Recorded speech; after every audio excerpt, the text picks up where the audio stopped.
Strategy problems are one of the biggest problems in Formula 1 right now. And if things keep going the way they are, we are going to see huge problems coming up in this year. To the untrained eye, F1 seems like a sport where cars just go fast in a circle, but there's a lot more to it. Beneath all of that, Fast Cars Go Fast is a brutal, high-stakes game of strategy, managed by a team of coked-up engineers with more screen time than your average gooning session. Strategy is one of the things that elevate Formula 1 from being a boring sport to a more competitive game. It is the most high-stakes grid project you will ever see, with teams loading millions upon millions, up to like $100 to $200 million on one single year of the team. And you will see your fair share of flops, and you will see your successes. And strategy is the reason why teams fail or succeed. So the strategy is the sport's secret weapon. It's the one thing that allows the underdog teams to drive into points, podiums, and more. It's one of the things that allowed Nico Hülkenberg recently to score his first ever podium finish despite a bad qualifying, but the strategy calls were insane and helped him achieve his first podium after 200 or 300 races, which is exactly why strategy is so important to F1. But before we dive into the crazy rabbit hole of F1 strategy, we need to understand how the car works in order for it to be able to be understood. Now, one of the biggest problems with strategy underlies with tires. Since 2021, Pirelli has basically had Formula 1 in a rubber monopoly, and so this Italian company decides what every single team decides to roll out on. This single supplier era killed the old school tire wars and replaced it with strategic degradation. It's basically a different way of saying that they're making the tires worse in purpose of making you pit more. But Pirelli gives the grid two main categories of tires: slicks for when the track is dry, and the wet ones for when God decides that he doesn't love you anymore. Slicks come in 6 different flavors: C1 through C6, with C1 being the hardest and more durable one, whilst C6 is the more sticky but also more degrading tire. So for each weekend, Pirelli pulls 3 compounds based on the track's tire degradation. These tires are then given a Netflix-friendly paint job: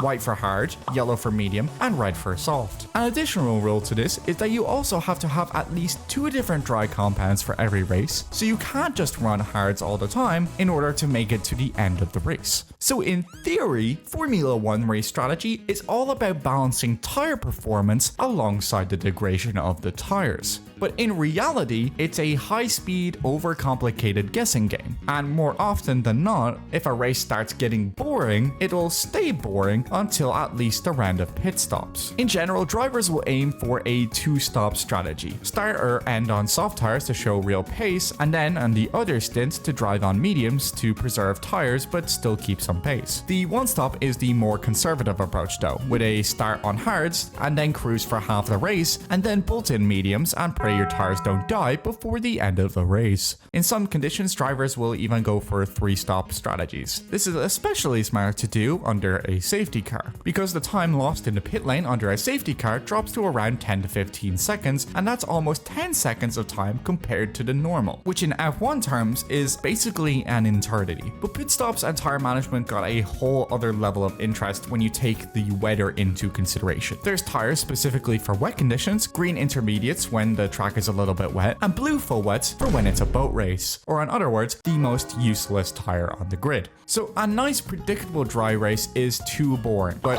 add water and suddenly every team forgets how to do math. The entire strategy flips on its side into a 200 IQ guessing game between the intermits or full wets. Intermediates are the faster choice on a damp or drying track, but hit a heavy patch of rain and you'll be aquaplaning like you auditioned for F1 on ice. Full wets are great for biblical floods, but the moment the sun peeks out, they overheat faster than Toto Wolff's blood pressure in 2021. And before you all start arguing about 2021 and who won, please argue in the comments. So some teams pit early for trying to nail the crossover point, while others just stick on the slicks praying that the rain will stop. Whoever gets their pit timing right basically wins the race jackpot, and when the track dries, pit too early for slicks and you're spinning like a Beyblade. Wait too long and everyone else overtakes you like you're driving in eco mode. Pit stops themselves are around a 2-second blur of synchronized chaos. You'll see around 20 mechanics jump around the car like some sort of ballet on crack, and these are critical moments in the race because one mistake from either the driver or from the team can cost them them the entire race. For example, when Esteban Ocon decided he wanted to play human bowling with the entire pit lane. Another thing that can ruin a driver's day when done wrong is the undercut. This is a way to steal a rival's position without necessarily overtaking them. The undercut is an aggressive play, but also a strategic gamble. You pit before the car ahead, bolt on fresh tires, and immediately start hammering laps like steering wheel has just been possessed. For a few glorious laps, you've got grip for days, while your rival is still tiptoeing around on rubbers that basically are screaming for retirement. And when they finally pit, the hope is that you've already done enough to get ahead of them. When it works, you feel like an absolute genius, but when it doesn't, you just look like you pit early for no reason and you've got more tire degradation. This can happen when you pit for an undercut and a safety car decides it wants to come out and play, and suddenly, the second that you do that, the pace of the car is just instantly gone and you've lost all the momentum that you did have before. The overcut is the patient older sibling of the undercut though. Instead of diving in, you stay out for longer pushing on worn tires whilst your rival struggles to get theirs working. This is the Monaco special because the new tires there take forever to wake up and overtaking is a generational effort that only Lance Stroll could do. Both moves are pure timing games with a little bit of chance. The undercut is all about immediate aggression whilst the overcut is about letting your rivals panic first. So having a rival panic is one thing, but panic within the team can also be a bigger problem. F1's messiest soap opera isn't about the car design or pit stops, it's the tug of war between what's best for the team and what's best for the driver on a certain date. Every driver should get equal treatment, but the second one of them starts looking like a title contender, the other quietly gets demoted and also has to pit later. The team's job is simple: score the most constructors points, and that's it. But before we keep going, I wanted to thank CyberGhost for sponsoring this video. With over 38 million worldwide users and over 20,000 positive reviews on Trustpilot, these guys are one of the best VPNs out there. If you're like me, it probably annoys you that you can't reach F1 Racing or F1 TV without a VPN, as well as other adult sites. But thanks to CyberGhost, we can get around it. You see, plenty of people are watching you when you're online, and even in incognito mode, it doesn't prevent that. Your internet service provider, your school, work IT department, or even my fucking manager Yuri, little fucking freak,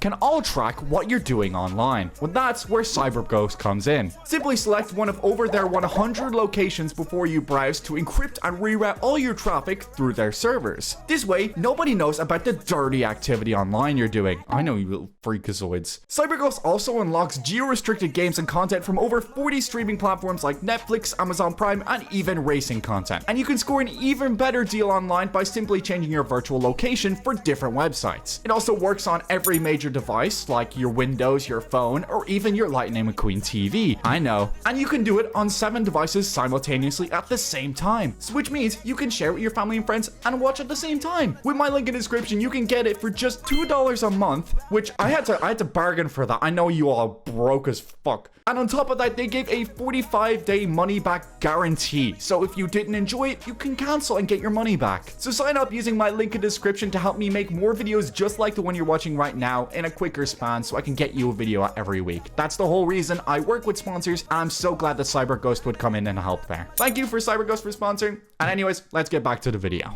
Now, obviously the championship is important to the drivers and the teams will respect that. But overall, the teams can't afford to pay for the cars or improvements or the drivers if they're not winning. But for the driver, their job is also just super simple: become a world champion. Unless your name is Yuki Tsunoda, where your whole point is just to act as a second driver. No special treatment, no car upgrades, just cuckoldry. These goals only align until mid-season, when the math starts pointing to one driver as the championship contender. Suddenly, strategy calls get weirder. One car is told to hold position for the good of the team, whilst also having to sacrifice their own race. Now, there are a few things that divide the Formula 1 fandom more than team orders do. To some, they're necessary evil, but to others, they're a crime against racing itself. Most racing fans will just want to see the drivers battle it out, but unfortunately, you can't stop teams from quietly managing their own race. races. The perfect example of this is the infamous Multi-21 incident. At the 2013 Malaysian Grand Prix, Red Bull got a comfy 1-2 lead, Mark Webber is first and Sebastian Vettel crushing behind. Then comes the radio call Multi-21. In code, that means car 2 finishes ahead of car 1,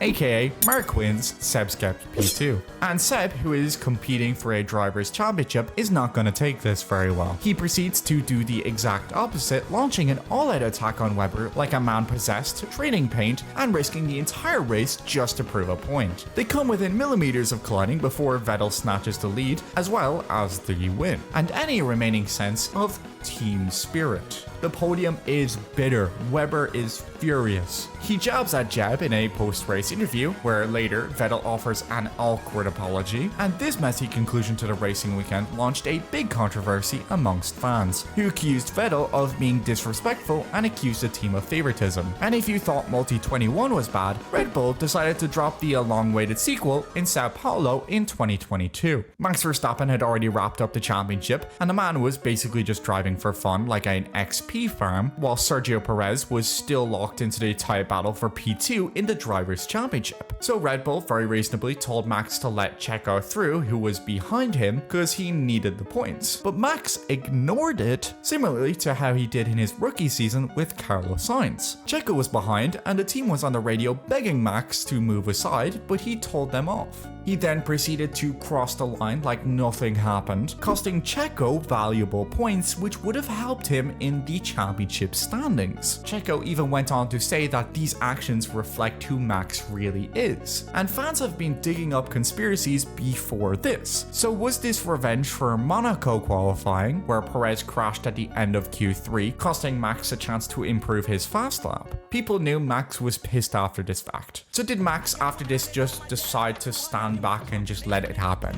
Or did he decide to just see that he was above team orders? And unfortunately for Checo, whether he crashed deliberately in Monaco or not, the fact that Max refused to let him pass solidified his fate. Perez missed out on the second position in the Drivers' Championship standing to Leclerc by 3 points, meaning that if he had came first in that race, he could have won the entire thing. Well, second at least. So when it comes to team orders and strategy, there's also the risk of imploding your team dynamics, which is what happened between Max and Sergio's side of the garage, because internal conflicts is the real danger here. You're a team, but if your tensions between two drivers are so high, it essentially becomes like there's two teams fighting with each other within one team, something that Red Bull are very good at. And the moment a team publicly sacrifices one driver for another, trust starts to deflate faster than a punctured tire. You think asking Checo or Webber to step aside doesn't make them hold grudges? They'll remember that moment when you need them later in the year. And suddenly the team player mentality is gone, and then the team wonders why. Resentment is a silent killer that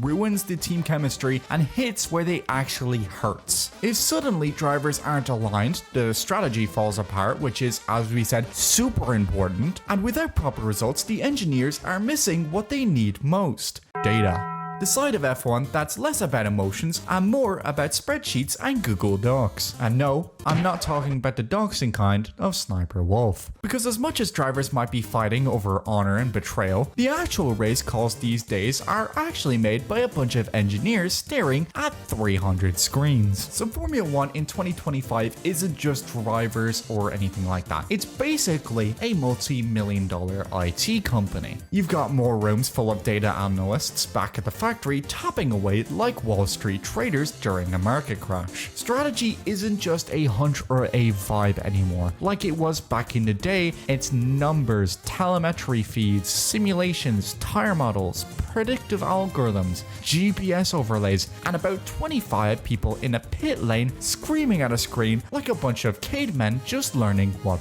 is. And whilst most normal viewers are watching whatever the broadcast director decides to show, the teams are watching 70 different live feeds, tire wear, fuel consumption per lap, and basically it's like a game of 5D chess and an extremely short window where important decisions need to be made. Every lap, the team receives full telemetry data from the car, which gives like tire wear percentages, GPS information, where they're taking corners worse or better, where time is being lost, and the craziest thing is they compare all of that to what other teams are doing in real time. Mercedes will literally monitor Red Bull's tire drop off on a lap 12 just to predict how Ferrari will degrade on lap 15. McLaren will notice that Piastri is struggling in turn 5 and send data to Norris's side of the garage to adjust entry speed before he even gets there. When one car stops for new tires, his grip and tire wear is studied by some underpaid intern, who then gives the green light for their own pit stop. This is what makes modern F1 strategy both amazing, but also incredibly annoying. You get insane moments of genius when the strategy works out, like when Nico Hülkenberg scored his first podium, which was mostly due to incredible driving, but also because of the proper strategy they used. But for every win, you also get hilarious failures where the multi-million-dollar operation sets drivers on the wrong tires and have them lose so much pace. I'm looking at you, Haas. But for all the NASA-level tire degradation models, sometimes a driver just knows better. Because whilst the strategists are doing advanced calculations and mission control, the actual guy sitting in the cockpit can feel the car in no way like the results can. This is what you call driver intuition, something that often gets in the way of strategy. And it's one of the things that computers just can't stimulate. The drivers feel it in their cheeks when they're losing grip on the track, even if the models say it's supposed to be otherwise. But there is nuance to this, because a driver who is of course in control of the vehicle can stay out in certain conditions and just ignore his team's device. Like Norris in 2021, who was very well on his way for his first race win, but it took a huge gamble in wet conditions during the Russian Grand Prix, a race that still haunts McLaren fans every time it rains. Throughout the race, Lando was racing amazing, leading the Grand Prix while holding off world champion Lewis Hamilton in a car that was arguably worse than the Mercedes. Then around lap 45, in which Lando Norris was just a few laps away from the checkered flag, a light drizzle began to fall, and all the teams started going crazy when it happened. Now is the time to look at the optimal pit window, and this is when the light drizzle is no longer burned off the hot tires, and becomes what is essentially a downpour. Mercedes don't hesitate and tell Lewis Hamilton to pit for intermediates, and he did. But Lando Norris, however, decided to stay on his own slicks, believing he could tiptoe it home, and he personally believed the rain wouldn't get any heavier and that he could drive out the last few laps for the win. Whilst McLaren weren't entirely sure if he was right, they were advising him to pit for slicks too. But the final call was largely his own. Unfortunately for Lando though, the drizzle quickly turned into torrential downpour anyways, like someone emptied a swimming pool over turn 5. He lost all grip on his dry weather tires and helplessly slid off, basically pulling a lightning McQueen. That was kind of funny. He later had to pit anyways, but by then it was already too late and his lead had already dropped down to 7th place. But even then, a reigning world champion is not immune to unpredictable elements of the race. Just 2 weeks later in Turkey, Hamilton faced a similar dilemma. After getting pole position, but a 10 grid penalty after qualifying meant he had to squeeze out as many points of the race as he could. Tensions were of course high in the title fight with Max Verstappen, and the Turkish Grand Prix was a wet dry kind of nightmare, where everyone was stuck on inters waiting for the track to recover. Mercedes wanted Lewis to pit for fresh inters around lap 40, leading to frustrated radio messages where he was refusing to come in, and in Lewis's mind, staying out meant maybe stretching to dry conditions and stealing a massive undercut, or at least finishing in P3 with a minimal amount of loss. After a lot of back and forth, the team finally convinced him to come in towards lap 50, dropping him to P5, and a few laps later, a frustrated Hamilton crossed the line in the same position. And the worst part of this, the other guys who stayed out ended up finishing without needing new inters. Ocon barely survived, but finished on his original tires on P10 without even pitting. Lewis could have potentially stayed out and finished 3rd, so whereas Norris was actively spinning out, Hamilton might have actually been able to use his experience to bring the car into P3, which would have saved him crucial points. And it's really no wonder these kind of situations lead to some driver-engineer headbutts, because there's always some sort of gamble involved in these decisions. Sometimes a driver just knows better and convince their team to stay out or pit earlier, but sometimes the data is right and it's better to listen to your team, and your data models can't be as predictive and great as you want them to be, but sometimes unexpected circumstances just throw these models off. Every team deals with these issues. You can be on proper 2-stop strategies and then suddenly it starts pouring rain or red flag comes out, and suddenly now teams have to react quickly because their algorithms didn't account for Bortoletto suddenly parking his car in the middle of pit entry. That's why communication between drivers and race engineers is such a critical part of Formula 1. Some of the greatest strategy moments in F1 came from drivers making a call against the team's plan, and the team actually listening, like Hulkenberg essentially managing his own race while being hunted for the podium. And sometimes the data team might be screaming to box now, but if you can properly undercut by giving an experienced driver 2 more laps, you should probably shut up and let them cook. And just when you thought strategy couldn't get any more complicated, cue the rulebook.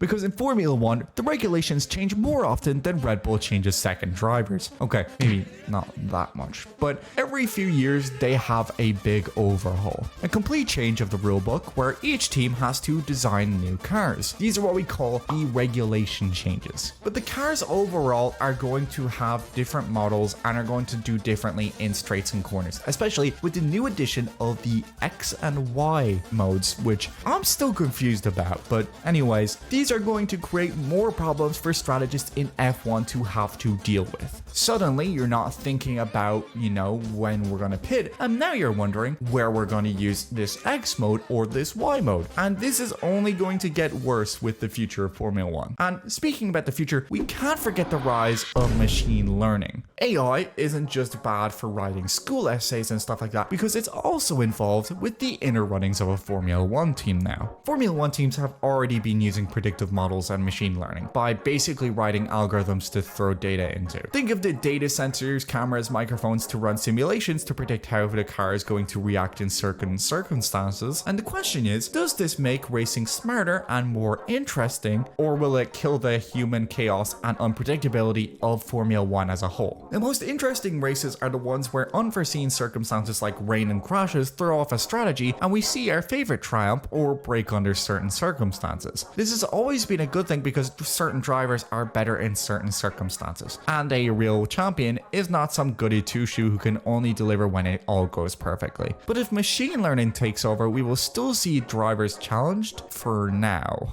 We're still going to see a lot of human error in Formula 1 strategies, and there will never a perfect spreadsheet to predict an F1 race. Well, not yet at least. So yes, modern strategy has come a long way and is no longer about tire degradation and pit windows. It's about politics, ego, the certain driver positions, championships. But at the end of the day, it all comes down to who can drive the car fastest. And that certainly isn't gonna be me. Don't forget to click the link in the description to get my special discount code for CyberGhost VPN. The application will protect your data while you browse and give you full access to all blocked content on the internet for just $2 a month. That's literally all it is. Totally risk-free. Check it out. Link in the description. Thanks CyberGhost for helping me out. And thank you guys for watching.